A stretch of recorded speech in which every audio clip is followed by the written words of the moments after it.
Hey everybody out there, my name is Dragnix, and today I set my critical eye on harvesting organs, worshipping the devil, and the supply and demand in feudal-like times in Graveyard Keeper. It's developed by Lazy Bear Games, known most for Punch Club, and published by TinyBuild. It sells for $19.99 and comes out on August 15th, 2018 on Steam. But before I begin, this key was obtained from the publisher for the purposes of review. That won't change my opinion of the game in the end, but you should know that because of FTC guidelines, as well as the whole morals thing, you know? The basic story of the game is as follows. You, an unnamed protagonist, dies by getting hit by a car, and ends up in a mysterious world in what seems to be the past as the new graveyard keeper of this unnamed village. While you died, there seems to be a way to get yourself back to your loving family, but you'll have to help the townsfolk and the various characters in this world to earn enough trust to access the locations and the materials you'll need in order to maybe find your way back. That's pretty much the premise of the game in a nutshell, as this game is a simulator through and through, in a style of a game like Harvest Moon of sorts, but with several big differences. Alright, let's show you some gameplay. This is Carl. His name is not Carl, but they don't really give him a name, so I'm calling him Carl. Carl is starting off a day, and one of the first things that I have to say about this game is that it feels like the developers are of a foreign nature. And what do I mean by that? Well, let's take this day's example here. You'll notice 6 symbols here. You have this, moon symbol, this sun symbol, this male symbol. Now, you may think, oh, maybe these are the times of the day, aka you got the moon here and the sun. Not so fast, that's not it. In fact, the time of day is shown here through the sun. Like, okay, it's getting towards night, it's around sunset, so it's about halfway to it. This is actually the day of the week. And this isn't the first example of some information that's presented that's a little bit weird. Like, I would immediately think, oh, moon, night, but not in this case. But regardless, let's move on. Okay, so I'm the graveyard keeper, and thus, here's my graveyard. It's a lovely graveyard, isn't it? One of the first things you'll understand about this game is that it has a vast amount of systems, and within those systems, there are elements to those systems that dig deeper and deeper into detail. So for example, I can arrange my graveyard how I want. I can put grave sites in these areas, I can put down flower beds, and each of them have a purpose. This number here, along with the skull, is the quality of my graveyard. If I, let's say, put down a wooden cross here, yeah, it's gonna get me some quality points, but not as much as a stone one. These can be broken over time, and a broken one is going to lose quality points.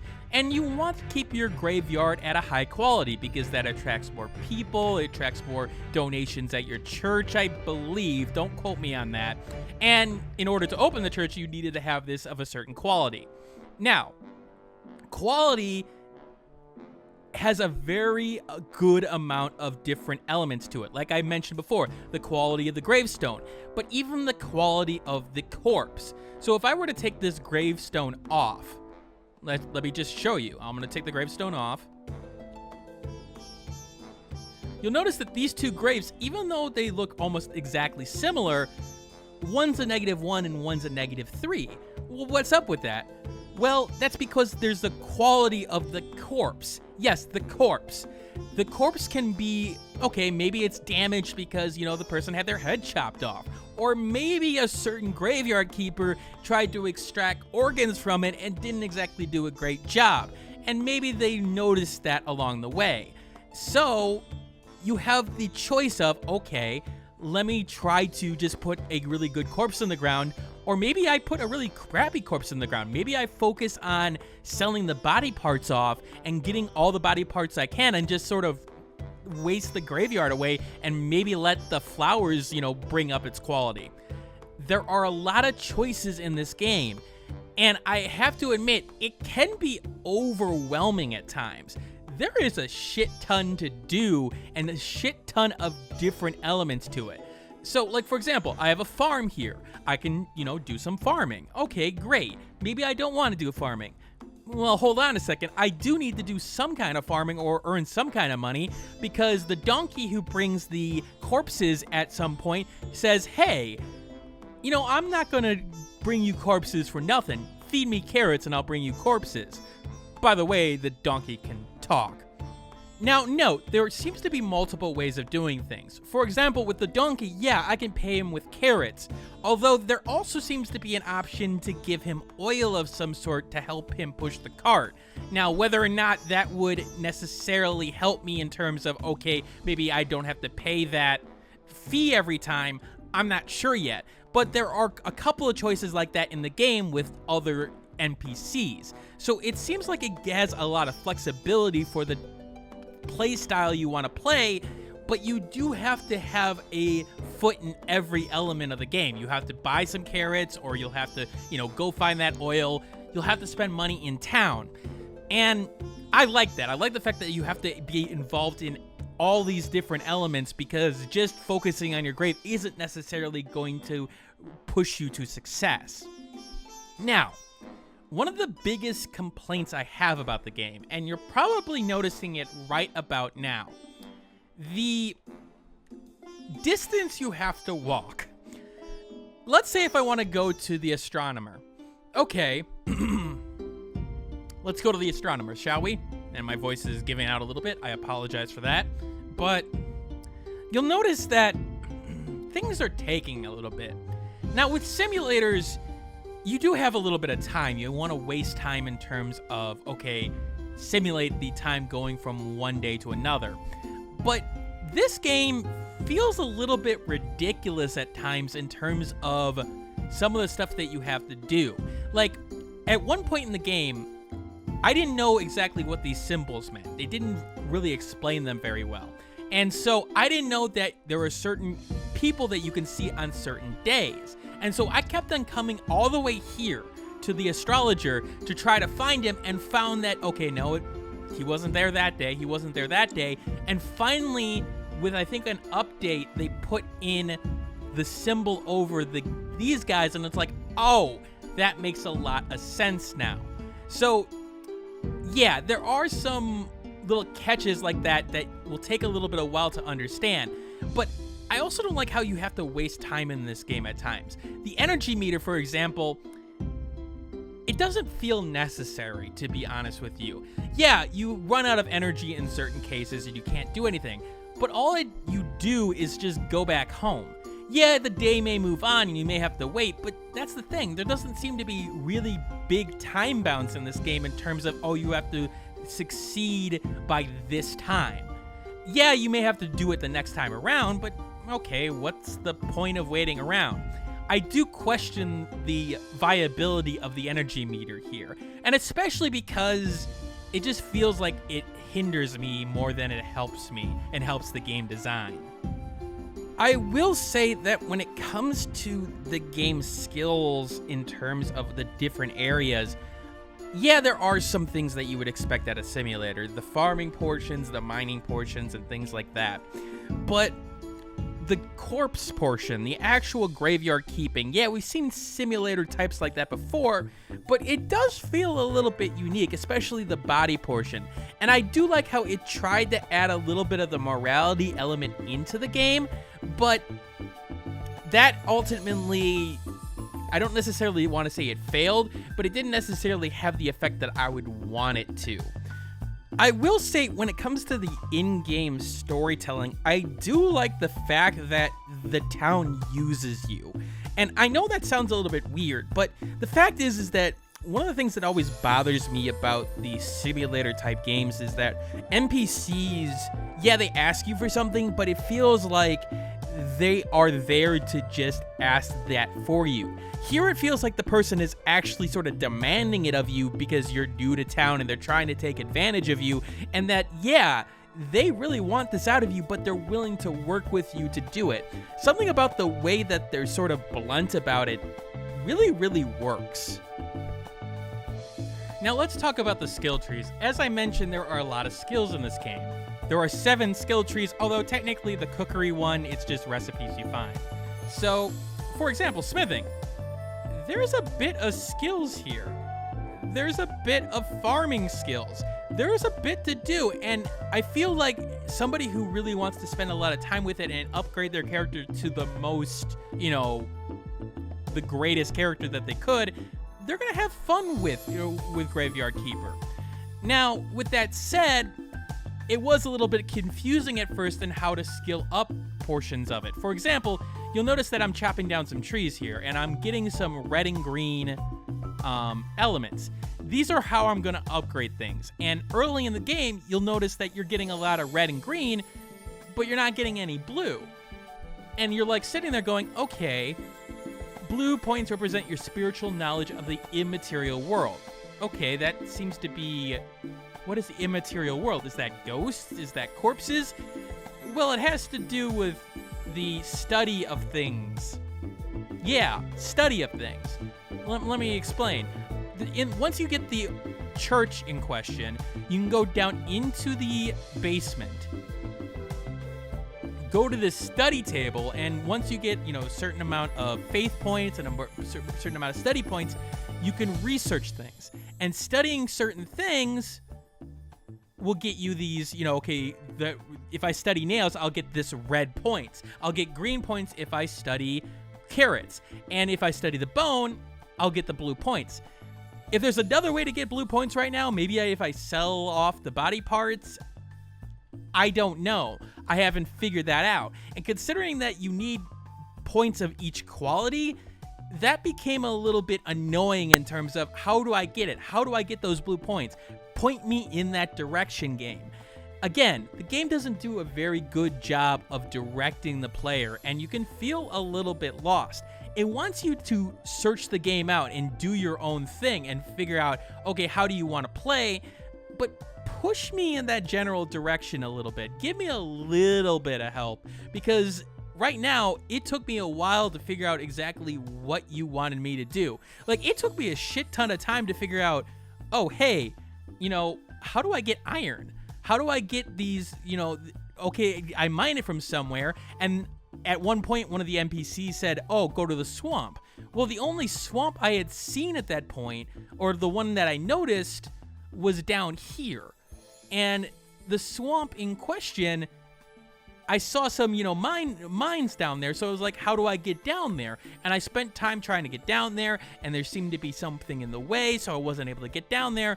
And then I finally figured out that if I went up, I would get some mines. It's those kind of things where I feel like the level design could have been a little bit better. Yeah, I'm not exactly the greatest in terms of noticing things at times, but this game in particular, I had some trouble with. But I have to admit something, with all the problems with the jankiness of the game and some of the strangeness that comes out of it, I still found myself enjoying it and getting addicted to it. Yeah, there were problems like your inventory space. Like, I felt like I need some kind of upgrade to put to 30 slots because I'm always fighting my inventory. But with that said, that never stopped me. That never stopped me from picking these berries, for example, and seeing what I could sell them for. I didn't like the fact that, certain merchants would only buy certain things, but I worked around it. And it's this weird combination of all these strange elements that somehow work together in harmony. Yeah, it may be a little bit out there, but I found myself wanting to play it a little bit more and try to get around it. They felt like hurdles that I needed to get over. And yes, typically I would consider some of these elements bad design, but here they felt purposeful and they felt like, okay, you could have put a better design in there, but would it have had the same effect? I don't think so. I like the fact that there was so much to do. Yeah, the conditions in which, like, let's say the dungeon portions where I actually fight monsters, is the actual combat any good? Not really. I mean, it's rather basic and, to be quite honest, very, very easy. But for some reason, I liked that it was in the game just because it added a little bit more variety. And because there's so much to do in terms of those skills and people to talk to, it ends up working rather nicely. Now, one of the things that will come up in terms of people wanting to take a look at this game or wanting to purchase the game will be its price point. When it comes to simulators in the indie market, $20 is a bunch to ask for. And while I think in several cases that they are definitely worth it, you get the hours out of the game, you are having a good time, I will admit that I could see that Graveyard Keeper may turn people off in terms of, okay, it may not be worth it. And I can understand that a little bit. It's not because there isn't content here, it's that you just get the feeling that you've seen the game in other forms and be a lot better in those other forms. First thing that comes to mind is Stardew Valley, and it feels like it's really a bad comparison because both games do have simulation elements, and yes, Stardew Valley does do it a lot better, but just because the bar has been set so high in Stardew Valley doesn't mean that Graveyard Keeper doesn't have something else to offer. And to be quite honest, it's different enough where I'm sitting there going, yeah, I could see somebody enjoying both and not making it feel like it is truly repetitive. I also want to talk a little bit about the presentation. You know, you see games like Stardew Valley, and you see games like Harvest Moon, and they have this, yeah, they may not necessarily be the most graphically intense, but they have their own style to it. And Graveyard Keeper definitely has that unique style to it. Like, okay, these trees are realistic, this grass is realistic, and this human animation, it's a little bit cartoonish, but it works for this world. I'm actually really surprised at the level of detail. Like, okay, you saw the wind there and things, you know, blowing in the wind. It's those little touches in this game that kept on surprising me, kept on making me go, oh, that's nice to look at. Oh, these items and the detail, yeah, they're basically pixel art or very high resolution pixel art, but the differences between these seeds, for example, the onion seed, the grape seed, the lentil seeds, they're not just, you know, some standard seed. Each seed is their own specific one. And like the cabbage seed, maybe this is what cabbage seed looks like. I'll put a picture up on here, but, you know, they all are unique, and I like that. I like the fact that they went to that level of detail within the game. It is nice to see the developers put that effort in, and I think it pays off in the end. While I'm here, let me look at the options. There are sound sliders for not only the music and the master volume, but I do like the fact that they differentiate between the sound effects and the speech. Even though the speech, there is no voice acting in the game, it's sort of this mumbling, it still has an effect in terms of being able to add value in terms of your interactions with NPCs. Languages, you do have English, Dutch, French, Portuguese, Spanish, Japanese, Chinese, and Korean. So a good assembly of languages there. Resolution does only go up to 256 by 1440. There is no 4K, but I don't necessarily expect that in a game like this. It is a simulator game. It doesn't necessarily need that 4K experience. Now, you do... Let me change it back here. You do have borderless full screen and window mode, which is nice, and you can change the mouse cursor via software and hardware. What I will say, and I want to warn people on, is that you have to play this game with the sound on. And the reason for that is simple. When the donkey comes into town, for example, and he comes in and he's got a corpse for you, you will hear a bell sound. It sounds like this. That is the indication that a corpse is there. And if he drops off the corpse, it starts the timer in terms of, oh, hey, the corpse is going to, you know, lose a little bit of quality, and then eventually it will die. The thing is that if you miss that sound, you could go, you know, a good 10 minutes without realizing that, oh shit, I need to go get, you know, that corpse, and all of a sudden it's crap. There is no visual indicator to show that, hey, something happened. Like, okay, it would be nice to see a little bell on the screen, and for it to explain that, hey, you know, there's a bell on the screen, that means that, you know, the donkey has a delivery. This game isn't friendly when it comes to those types of clues, and I would warn anybody who is, deaf, or anybody who is specifically has problems with hearing to play this game, because it is not designed for you. Let me wrap up here. Graveyard Keeper is this weird simulator that has got a bunch of problems with it. It has problems with showing information or giving you useful information at times. It has problems with some of the level design in terms of having to walk all across town. It has problems with giving you an understanding of what to do next. There are so many little problems with this game, but the funny part about it is, regardless of that, it still succeeds somehow. It is an addictive game. You want to see what happens next. Granted, you will get frustrated, and you will sit there going, why am I playing this game at times? But elements of the presentation will stand out, and you'll say, oh, that's nice to see. You will see some of the events and some of the humor that the game has to offer, and you'll be like, oh, okay, that was cool. It is the most frustrating fun I've had in a while, and that's why it's so hard for me to necessarily recommend it.